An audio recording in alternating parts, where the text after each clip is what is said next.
Hello students, कैसे हो आप सब लोग। उम्मीद करता हूँ आप सब बेहद शानदार होंगे। मैं हूं हित मेहता और मैं आपका स्वागत करता हूं अपने यूट्यूब चैनल एसटीसी क्लासेस में। आज है 5 तारीख, जैसा मैंने बोला था अपनी चैनल अपनी वीडियोस में कि रामबाण सीरीज 5 तारीख से स्टार्ट हो जाएगी। अगर आपने वो वीडियो ना देखा हो तो आप अभी जाकर, नहीं अभी नहीं, ये पहले लेक्चर देख ले, उसके बाद जाकर आप वीडियो देख लेना। उससे आपको पता चलेगा कि ये सीरीज में क्या क्या मैं आपको प्रोवाइड करने वाला हूँ। ठीक है, तो आज है रामबाण सीरीज का डे वन। कौन से सब्जेक्ट से चालू करेंगे? अकाउंट से। मैंने पहले ही बोला था कि इस सीरीज में हम अकाउंट के सारा सिलेबस अपने क्लियर करेंगे। ठीक है, तो आज हम चैप्टर जो पढ़ने जा रहे हैं वो है chapter number 3, valuation of goodwill. ठीक है, ये एग्जाम में टोटल 11 मार्क का आता है। मैं पहले भी बोला था वीडियोस में, अभी भी बोल रहा हूँ कि मैं ये चैप्टर, या ना सिर्फ ये चैप्टर, बाकी पूरा सिलेबस डिटेल से जीरो से स्टार्ट करूंगा और पूरा बेसिक आपका क्लियर करूंगा। ठीक है, तो चलो अपने ये चैप्टर स्टार्ट करते हैं। तो क्या लिखा है हम पढ़ते हैं कि goodwill is nothing but the probability that old customer will resort the old place. फिर से एक बार, क्या लिखा है? Goodwill is nothing but the probability that old customer will resort the old place. ठीक है, गुडविल क्या है? गुडविल और कुछ नहीं है। गुडविल सिर्फ एक ही नॉर्मल चीज में समझे तो गुडविल सिर्फ ये है कि पुराने कस्टमर हमारी दुकान पर बार बार आते रहे। ठीक है, अपने दुकान में भी हम जाते हैं, जिस दुकान पर हम ज्यादातर चीजें खरीदते उस दुकान पे वो दुकानदार भी अपने को कभी कभी कहता है नहीं कि यार आप तो पुराने कस्टमर है, आपसे क्या आपसे क्या मुनाफा कमाना, आपसे क्या लेने का। तो हम कभी कभी पैसे लिए बगैर जाते तो हम नहीं कहते कि हम आपको बाद में दे देंगे तो चलेगा। तो बोलता है अरे कोई बात नहीं, आप तो हमारे पुराने कस्टमर है, आप बाद में क्या कल देंगे तो भी चलेगा। मतलब क्या होता है कि जो पुराने कस्टमर होते हैं जितने ज्यादा बार वो आते रहेंगे उसको गुडविल कहते हैं। ठीक है, नॉर्मल ये चीज ये कहना चाह रही है कि goodwill is nothing but the probability that old customer will restore the old place. Okay, तो उसके अंदर अभी आपने आगे पढ़ते। ठीक है, आगे क्या लिखा है देखो। बिजनेस में two types of assets. Okay, business में क्या होता है? बिजनेस में दो तरह की एसेट्स होती है। और एक और बात की, जो मैं लिखा रहा हूं और साथ साथ में बुक और पेन लेके बैठे और लिखते रहे। ठीक है, ये आपके लिए रिवीजन के लिए हेल्पफुल रहेगा। ठीक है, और अपने दोस्तों को भी शेयर करते रहना कि भाई एसटीसी क्लासेस में 21 दिन की रामबाण सीरीज स्टार्ट हो गई है। रामबाण सीरीज का क्या मतलब है क्या नहीं, वो पहले मैंने वीडियो में पूरा क्लियर करा है। वो वीडियो ये लेक्चर खत्म होने के बाद देख लेना। ठीक है, और अपने दोस्तों को भी शेयर कर लेना। चलो अभी आगे बढ़ते हैं। Two types of assets. Assets यानी क्या? बिजनेस में दो तरह की एसेट होती है। कौन सी देखते हैं? एक होती है करंट एसेट,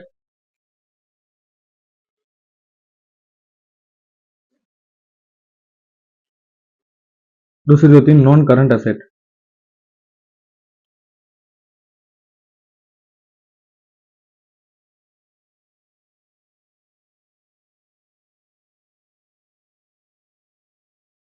ठीक है, बिजनेस में कितनी तरह की एसेट होती है? दो तरह की होती है, एक होती है करंट और दूसरी होती है नॉन करंट एसेट।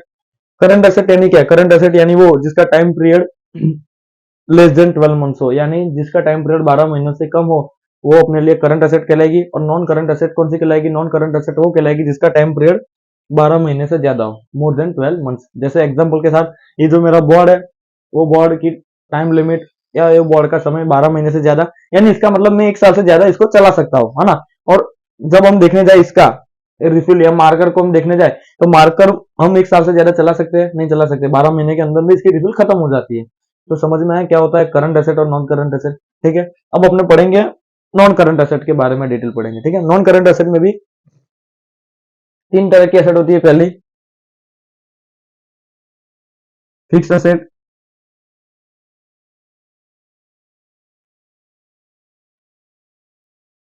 दूसरी होती है intangible liability, sorry intangible asset, liability नहीं।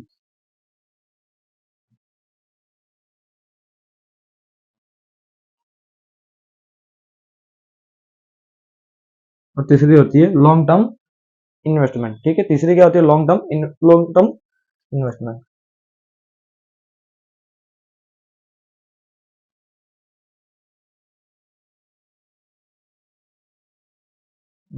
ठीक है, नॉन करंट एसेट में 3 तरह की एसेट होती है।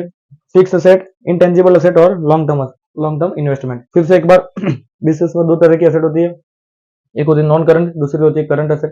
ठीक है, करंट एसेट यानी वो जिसका टाइम पीरियड 12 महीने से कम हो, less than 12 months.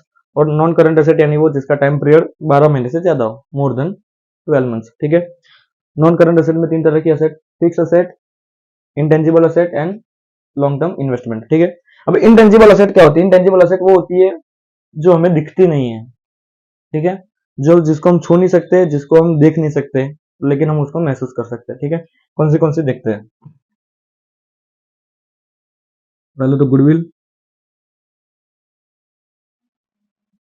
Patent, copyright और ट्रेडमार्क, ठीक है। चार तरह के इंटेंजिबल एसेट होती है, गुडविल, पेटेंट, ट्रेडमार्क, कॉपीराइट, या गुडविल, पेटेंट, कॉपीराइट, ट्रेडमार्क, ठीक है। फिर से एक बार, इंटेंजिबल एसेट क्या होती है? इंटेंजिबल एसेट वो होती है जिसको हम छू नहीं सकते और देख नहीं सकते, लेकिन उसको हम महसूस कर सकते हैं, ठीक है। Goodwill, patent, copyright, trademark, goodwill, pattern, copyright, trademark. इस चैप्टर में अपने को गुडविल के बारे में पढ़ना है, तो हम गुडविल की अभी मीनिंग पढ़ते हैं, ठीक है। गुडविल की मीनिंग पढ़ते हैं, गुडविल कहाँ पे लिखे है वो देखते हैं हम पहले। तो चलिए मीनिंग पढ़ते हैं अपने गुडविल की, ठीक है। गुडविल की मीनिंग क्या है? तो goodwill is an intangible asset which show the reputation of a firm in the market. Goodwill क्या है? Goodwill is an intangible asset which show reputation of the firm in the market. मतलब क्या कहना चाह रहे हैं कि गुडविल और कुछ नहीं है, गुडविल एक वो चीज है जो अपना बिजनेस है, अपना फर्म है, उसकी मार्केट में क्या रेपुटेशन है, क्या इज्जत है। मतलब मार्केट में जो कस्टमर है, मार्केट में जो लोग हैं, वो अपने फर्म के बारे में, वो अपने बिजनेस के बारे में क्या सोच रहे हैं, वो उसको गुडविल कहते हैं। वो अच्छा सोच रहे हैं, बुरा सोच रहे हैं, वो इंपॉर्टेंट नहीं रखता क्या सोच रहे हैं। अभी अपने किसी नॉर्मल एरिया में जाएंगे और उसमें वो किराने की स्टोर दिखेंगे, तो उसमें देखेंगे साथ में दो तीन किराने की स्टोर होती है, लेकिन उसमें से किसी एक ही स्टोर पे या किसी एक ही दुकान पे सबसे ज्यादा भीड़ देखने को मिलती है ना। तो हम क्या देखते हैं? हम दूर से देखते हैं इधर ज्यादा भीड़ दिखने को मिल रही है, मतलब ये दुकानदार पे अपने को सारी चीजें मिल जाएगी। फर्स्ट ऑफ ऑल वो अपना माइंडसेट में आएगा। दूसरा क्या आएगा कि ये दुकानदार में अपने को अच्छी चीजें मिलेगी, ठीक है। समझ में आ रहा है? अपने किसी को पूछने नहीं गए, नहीं वो दुकानदार अपने को बताने आया कि भाई मेरे वहाँ ये सारी चीजें इसलिए यहाँ पे इतनी भीड़ आती है, लेकिन फिर भी हम देख के माइंड में एक एजम्पशन लाते हैं ना कि भाई नहीं, यहाँ पे भीड़ ज्यादा है, यहाँ पे लोग ज्यादा आ रहे हैं, इसका मतलब क्या होगा कि यहाँ पे कुछ अच्छा मिलता होगा। बस वही रेपुटेशन। रेपुटेशन यानी सामने वाले कस्टमर के दिमाग में तुम्हारे दुकान के बारे में, तुम्हारे फर्म के बारे में, तुम्हारे बिजनेस के बारे में क्या थॉट है, क्या चीज है अच्छी या बुरी, उसको अपने क्या कहेंगे? गुडविल कहेंगे और कुछ नहीं कहेंगे, ठीक है। समझ में आ गया गुडविल क्या है? उसके बाद गुडविल ढूंढने के लिए कुछ मेथड्स है, उसको अपने इस चैप्टर में पढ़ेंगे। वो मेथड अपने देख लेते हैं क्या क्या है। एवरेज प्रॉफिट मेथड सबसे पहला वो है, दूसरा वेटेड एवरेज प्रॉफिट, तीसरा है सुपर प्रॉफिट और चौथा है कैपिटलाइजेशन ऑफ प्रॉफिट। मुझे पता है पांचवी मेथड है कि capitalisation of super profit method, लेकिन जब अपने को क्वेश्चन पूछे बोर्ड में, तो अपने बोर्ड में सिर्फ चार ही मेथड के नाम लिखेंगे, पांचवी मेथड का नाम नहीं लिखेंगे, इसलिए मैंने सिर्फ इधर चार ही लिखे, ठीक है। फिर से एक बार, मेथड ऑफ गुडविल कितनी, method of find the goodwill कितनी है? Average profit, weighted average profit, super profit और कैपिटलाइजेशन ऑफ प्रॉफिट, ठीक है। तो इसके बाद अपने अभी हर एक मेथड में कितने स्टेप आते हैं और कैसे कैसे स्टेप में अपने सम करते हैं वो अपने देखते हैं, ठीक है। तो सबसे पहले अपने देखेंगे एवरेज प्रॉफिट। देखो मैं इतना जितना लिखा रहा हूं, पहले भी बोला था, वो भी लिख देना, इससे पहले जो लिखा था वो भी अगर बाकी रह गया तो पीछे जाके लिख देना, और ये भी अभी वीडियो स्टॉप करके लिख देना, ठीक है।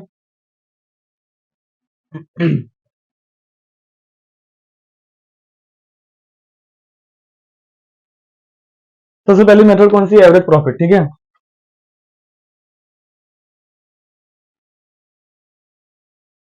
Average,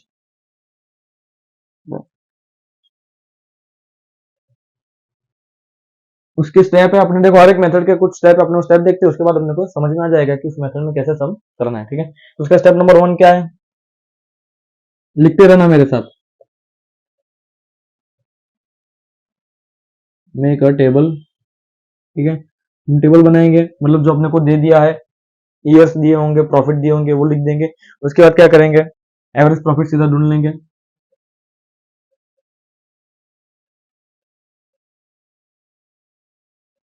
average profit is equal to total profit divided by number of years, ठीक है।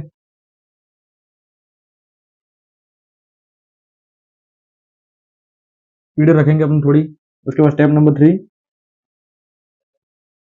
एवरेज प्रॉफिट गुडविल ढूंढ लेंगे, गुडविल, तो goodwill is equal to average profit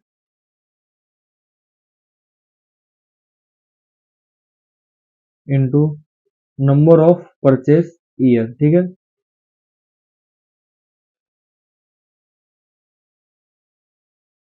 समझ में, ये 3 स्टेप है, इन 3 स्टेप को फॉलो करके अपने एवरेज प्रॉफिट से गुडविल की एवरेज प्रॉफिट मेथड से अपने गुडविल फाइंड कर सकते हैं, ठीक है। पहला स्टेप कौन सा है, मेक अ टेबल। दूसरा कौन सा है, एवरेज प्रॉफिट। एवरेज प्रॉफिट का फॉर्मूला क्या है, total profit divide by number of years, ठीक है। और तीसरा स्टेप गुडविल, तो गुडविल कैसे फाइंड करेंगे, गुडविल अपना फाइंड करेंगे जो अपने एवरेज प्रॉफिट ढूंढा वो into number of purchase year. ये जो नंबर ऑफ परचेस ईयर है वो अपने को क्वेश्चन में दिए होंगे, वो क्वेश्चन में लिखा होगा, वो क्वेश्चन को देख के अपने फिर मल्टीप्लाई करेंगे और उसके बाद अपने गुडविल का आंसर ढूंढ लेंगे, ठीक है। ये थी पहली method, first method average of profit. अब दूसरी कौन सी मेथड है अपनी, वेटेड एवरेज प्रॉफिट, ठीक है। अपने वो अभी उसके स्टेप लिखते हैं, वेटेड एवरेज प्रॉफिट, ठीक है। उसका भी स्टेप 1, मेक अ टेबल।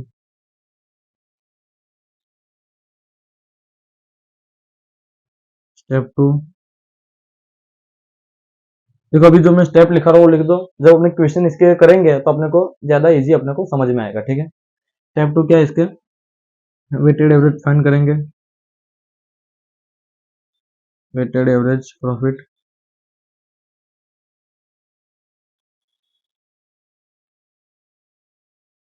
उसका फॉर्मूला है वेटेड प्रॉफिट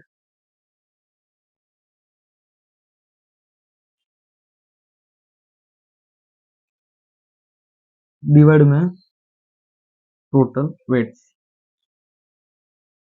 ठीक है। डिवाइड में क्या करेंगे, अपना टोटल वेट करेंगे, ठीक है।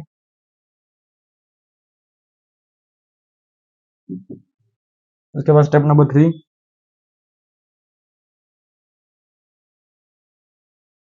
गुडविल। गुडविल का वही फॉर्मूला रहेगा अपना कि weighted average profit into number of purchase year, ठीक है। ये फॉर्मूला रहेगा, ठीक है। ये दोनों मेथड एक जैसी है, मतलब कुछ में इसमें कुछ ज्यादातर अलग नहीं है, सिर्फ इसमें एक चीज का ध्यान रखना है कि प्रॉफिट में अगर फ्लक्चुएशन हो रहा है, यानी ज्यादा हो रहा है, कम हो रहा है, कम हो रहा है, घट रहा है, जैसे ऐसा है कि पहले साल का प्रॉफिट 1 लाख है, दूसरे साल का 1,50,000, तीसरे साल का 1,20,000, फोर्थ ईयर का 2 लाख, और लास्ट यानी फिफ्थ ईयर का 2,50,000। अगर ऐसा हो रहा है यानी फ्लक्चुएशन आ रहा है, देखो फ्लक्चुएशन यानी क्या, 1 लाख 1.5 लाख यानी बढ़ रहा है, ठीक है। उसके बाद 1,20,000 कम हो गया, उसके बाद वापिस बढ़ा 2 लाख से, फिर 2.5 लाख। इसका मतलब क्या होता है पता है, जो फ्लक्चुएशन आ रहा है तो अपने एवरेज प्रॉफिट यूज करेंगे।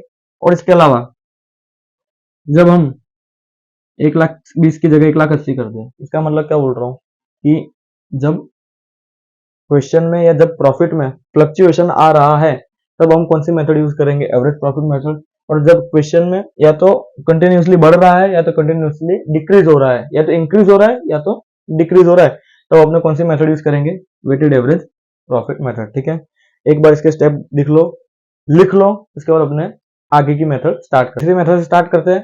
तीसरी मेथड का नाम क्या है, सुपर प्रॉफिट मेथड। उसके भी कुछ स्टेप है, वो अपने देखते हैं, उसके बाद अपने अगली मेथड जाएंगे, ठीक है। पहले अपने स्टेप लिख लेते हैं उसके। स्टेप नंबर 1, सबसे पहला स्टेप क्या है, capital employed.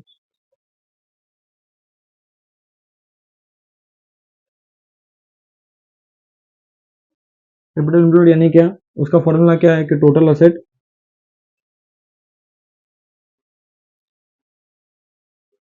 Minus total liability. मेरे साथ लिखते रहना,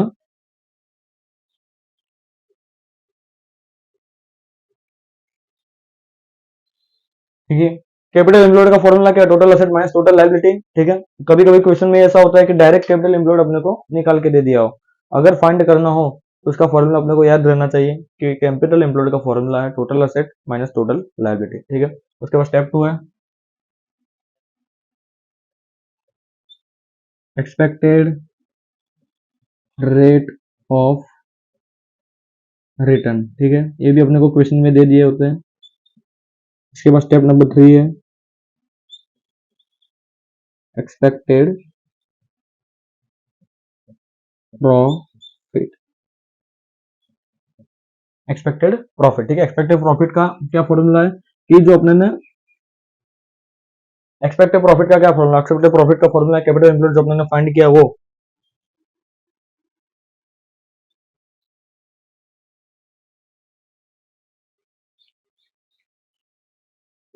जो अपने स्टेप 1 में कैपिटल एम्प्लॉयड फाइंड किया ना वो इनटू जो स्टेप नंबर 2 है एक्सपेक्टेड रेट ऑफ रिटर्न, ठीक है।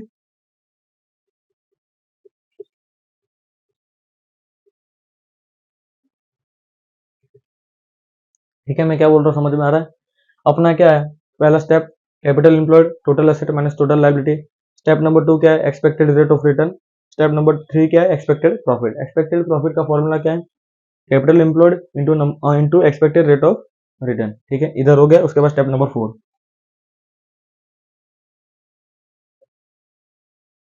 फाइंड एवरेज प्रॉफिट, ठीक है।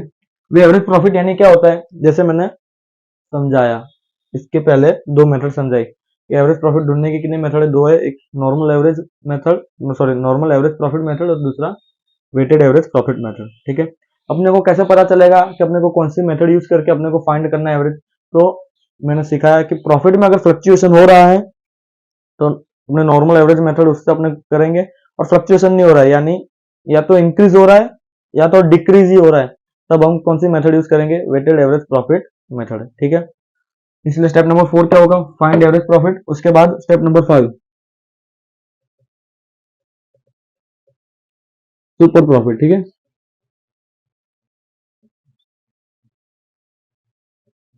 Super profit is equal to average profit जो फाइंड किया है वो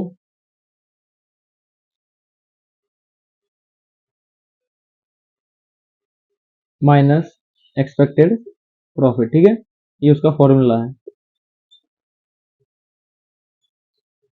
उसके बाद स्टेप नंबर 6, स्टेप नंबर 6 क्या है गुडविल।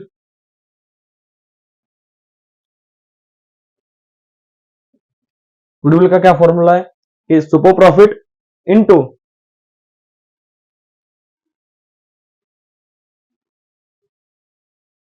जो हमने फाइंड किया सुपर प्रॉफिट इनटू वही नंबर ऑफ परचेस ईयर, ठीक है, नंबर ऑफ परचेस ईयर, ठीक है। ये थे सुपर प्रॉफिट के मेथड से अपने गुडविल कैसे फाइंड करेंगे, एक बार वापस देख लेते हैं। स्टेप नंबर 1 कैपिटल एम्प्लॉयड, तो capital employed is equal to total asset minus total liability. उसके बाद अपना स्टेप नंबर 2 आता है expected rate of return. Step number 3 expected profit, उसका क्या फॉर्मूला है capital employed into expected rate of return, ठीक है। वो फाइंड करने के बाद अपना स्टेप नंबर 4 है एवरेज प्रॉफिट फाइंड करना। कैसे पता चलेगा कौन सी मेथड से यूज करना है, प्रॉफिट देख के पता चलेगा। अगर प्रॉफिट में फ्लक्चुएशन आ रहा है तो एवरेज प्रॉफिट करेंगे, और प्रॉफिट में या तो इंक्रीज ही हो रहा है कंटिन्यूसली या तो कंटिन्यूसली डिक्रीज हो रहा है, तो अपने क्या कौन सा करेंगे वेटेड एवरेज प्रॉफिट करेंगे, ठीक है। उसके बाद स्टेप नंबर 5 सुपर प्रॉफिट, तो सुपर प्रॉफिट का क्या फॉर्मूला है average profit minus expected profit, ठीक है। उसके बाद अपना करते हैं गुडविल, तो गुडविल कैसे फाइंड करेंगे, तो गुडविल का फॉर्मूला क्या है वही super profit into number of purchase year, ठीक है। ये अपने देखी तीसरी मेथड सुपर प्रॉफिट मेथड। इसके बाद दो और मेथड है, एक capitalisation of super profit method और दूसरी कैपिटलाइजेशन ऑफ प्रॉफिट, ठीक है। वो जो दो मेथड है वो अपने नेक्स्ट लेक्चर में पढ़ेंगे शाम को, ठीक है। तब तक क्या करना है, तब तक ये करना है कि जो आज मैंने पढ़ाया वो लिख लेना है। अगर लिखना रह गया है तो वापस वीडियो को स्टार्ट करेंगे और वो जितना लिखना बाकी है उतना लिख देंगे, और जो 3 मेथड समझाइए उसको एक बार रिवाइज कर लेंगे, ठीक है। मैं क्या बोल रहा हूँ, और दूसरी बात अपने फ्रेंड को भी शेयर करके रखना, अगर उन्होंने ना देखा हो तो उनको भी बोलो कि भाई देख लो, आज से स्टार्ट हुई है, अगले 21 दिन तक पढ़ेंगे तो पास होने के चांसेस बढ़ जाएंगे, या तो जो 50 में वो 80-90 तक पहुंच जाएंगे, और जो 80-90 तक है उसको एक फाइनल टच मिल रहा होगा, ठीक है। यहां तक अब तक इतना रखते हैं, नेक्स्ट लेक्चर से स्टार्ट करेंगे मेथड नंबर 4, ठीक है। जय भवानी।